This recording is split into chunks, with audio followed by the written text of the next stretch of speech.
You're listening to Inflow and On Fire, your weekly podcast companion for finding your flow and stoking your inner fire. I'm your host, Quinn Curtis, artist, mother of 5, and aspiring children's book author illustrator. Every month, our soulful discussions spark from a relevant fairy tale or myth. These help us better understand how to navigate our inner worlds and everyday lives so that we can live more joyfully, bring those big and beautiful dreams to life, and make the world a better place. Want to get the most out of this episode? Well, be sure to snag the free gorgeous study guide in the show notes that includes a written copy of the fairy tale or myth, soulful journaling questions, and other additional juicy resources.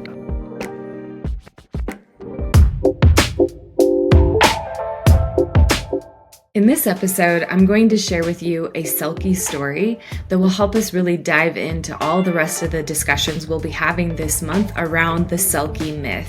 If you're unfamiliar with this myth, then you can check out our study guide, which has a written version of this story in it, as well as linking you to additional resources where you can learn more about the Selkie myth.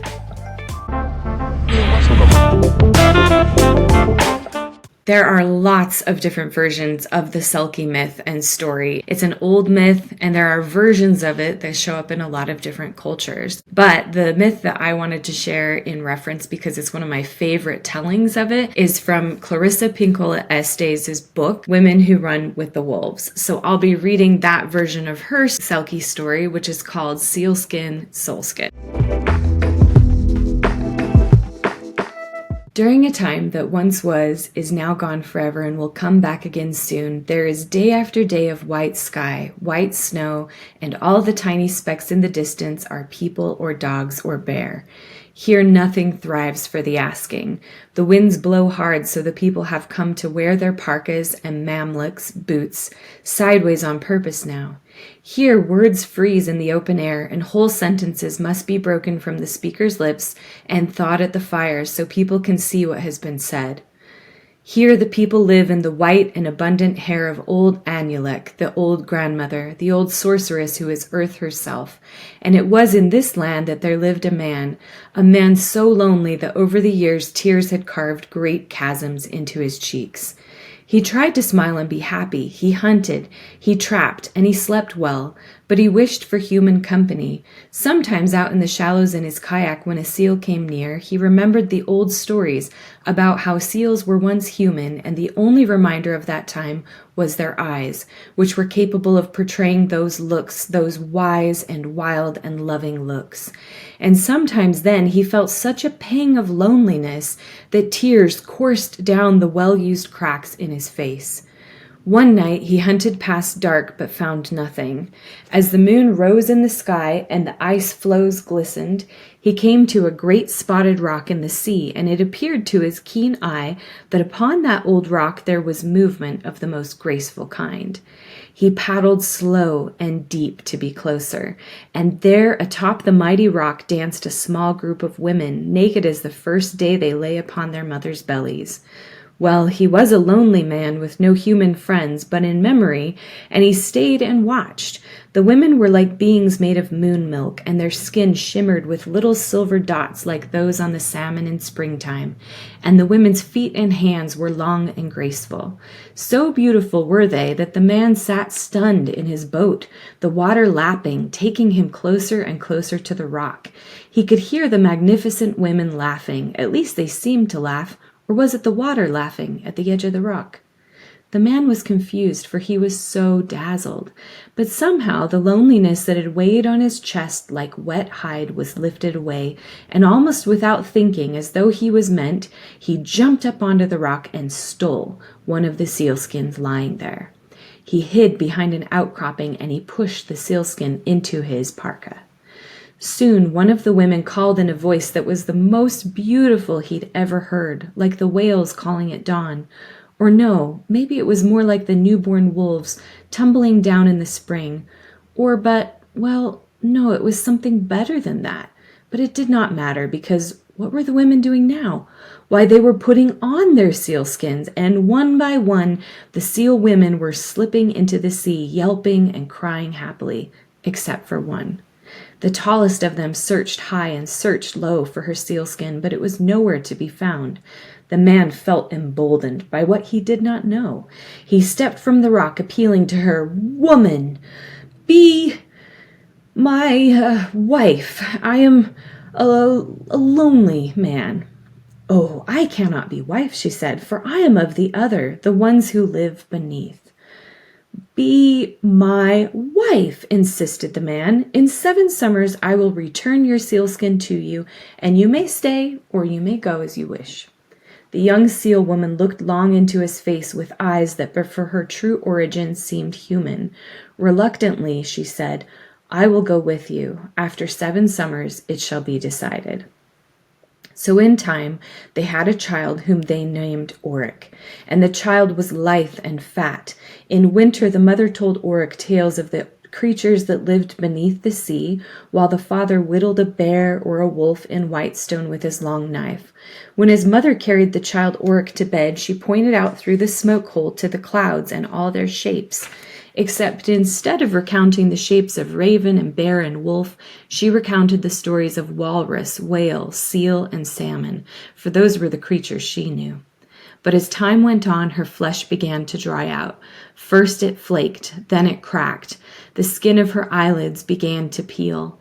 The hairs of her head began to drop to the ground. She became Nolak, palest white. Her plumpness began to wither. She tried to conceal her limp. Each day her eyes, without her willing it so, became more dull. She began to put out her hand in order to find her way, for her sight was darkening. And so it went until one night when the child Oric was awakened by shouting and sat upright in his sleeping skins. He heard a roar like a bear that was his father berating his mother. He heard a crying like silver rung on stone that was his mother. "You hid my sealskin 7 long years ago, and now the 8th winter comes. I want what I am made of returned to me," cried the seal woman. "And you, woman, would leave me if I gave it to you," boomed the husband. "I do not know what I would do. I only know I must have what I belong to. And you would leave me wifeless and the boy motherless. You are bad." And with that, her husband tore the hide flap of the door aside and disappeared into the night. The boy loved his mother much. He feared losing her, and so cried himself to sleep, only to be awakened by the wind. A strange wind. It seemed to call to him, "Oric, Oric." And out of bed he climbed so hastily that he put his parka on upside down and pulled his muckluks only halfway up. Hearing his name called over and over, he dashed out into the starry, starry night. "Oric." The child ran out to the cliff overlooking the water, and there, far out in the windy sea, was a huge, shaggy silver seal. Its head was enormous, its whiskers drooped to its chest, its eyes were deep yellow. "Oric." The boy scrambled down the cliff and stumbled at the bottom over a stone. No, a bundle that had rolled out of a cleft in the rock. The boy's hair lashed at his face like 1,000 rains of ice. "Oric." The boy scratched open the bundle and shook it out. It was his mother's sealskin. Oh, and he could smell her all through it. And as he hugged the sealskin to his face and inhaled her scent, her soul slammed through him like a sudden summer wind. "Oh," he cried with pain and joy, and lifted the skin again to his face, and again her soul passed through his.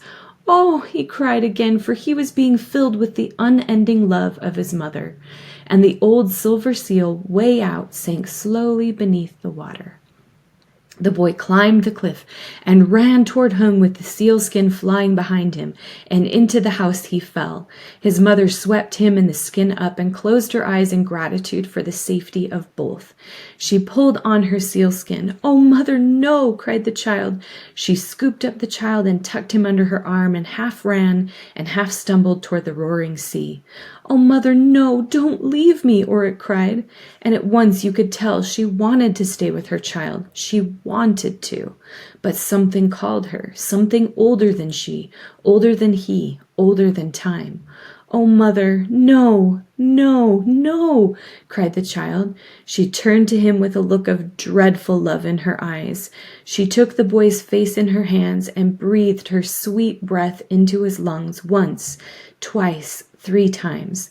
Then with him under her arm like a precious bundle, she dove into the sea, down and down and down and still deeper down, and the seal woman and her child breathed easily underwater. And they swam deep and strong till they entered the underwater cove of seals, where all manner of creatures were dining and singing, dancing and speaking. And the great silver seal that had called to Oric from the night sea embraced the child and called him grandson. "How fare you up there, daughter?" asked the great silver seal. The seal woman looked away and said, "I hurt a human, a man who gave his all to have me, but I cannot return to him, for I shall be prisoner if I do." "And the boy?" asked the old seal. "My grandchild?" He said it proudly, so his voice shook. "He must go back, father. He cannot stay. His time is not yet to be here with us." And she wept, and together they wept. And so some days and nights passed, 7 to be exact, during which time the luster came back to the seal woman's hair and eyes. She turned a beautiful dark color, her sight was restored, her body regained its plumpness, and she swam uncrippled. Yet it came time to return the boy to land. On that night the old grandfather seal and the boy's beautiful mother swam with the child between them. Back they went, back up and up and up to the topside world. There they gently placed Oric on the stony shore in the moonlight. His mother assured him, "I am always with you. Only touch what I have touched, my fire sticks, my ulu, knife, my stone carvings of otters and seal, and I will breathe into your lungs a wind for the singing of your songs." The old silver seal and his daughter kissed the child many times. At last they tore themselves away and swam out to sea, and with one last look at the boy, they disappeared beneath the waters, and Oric, because it was not his time, stayed. As time went on, he grew to be a mighty drummer and singer and a maker of stories, and it was said this all came to be because as a child he had survived being carried out to sea by the great seal spirits.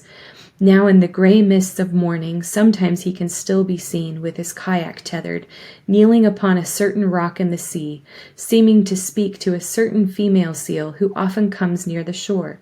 Though many have tried to hunt her, time after time they have failed. She is known as Tinagaquak, the bright one, the holy one, and it is said that though she be a seal, her eyes are capable of portraying those human looks, those wise and wild and loving looks.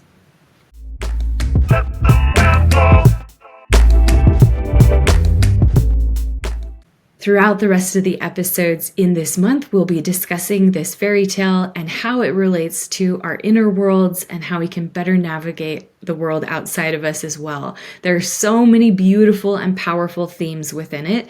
If you'd like to check out the analysis that Clarissa Pinkola Estes gives in the book with the story, Women Who Run with the Wolves, I highly recommend it, as well as checking out the additional resources in the study guide included in the show notes. I would love to hear your thoughts about the Selkie myth and how this story may have impacted you, or what thoughts and questions are coming up for you as you listen to it and the rest of the episodes throughout this month. So if at any time you want to connect, please head over to quincurtis.com/engage, where you'll be able to leave me a voice memo that I would love to listen to, and we'll even be sharing some of them in future episodes. Thank you so much for being a part of this journey. I'm excited to hear what comes up for you and to be a part of your Inflow on Fire path.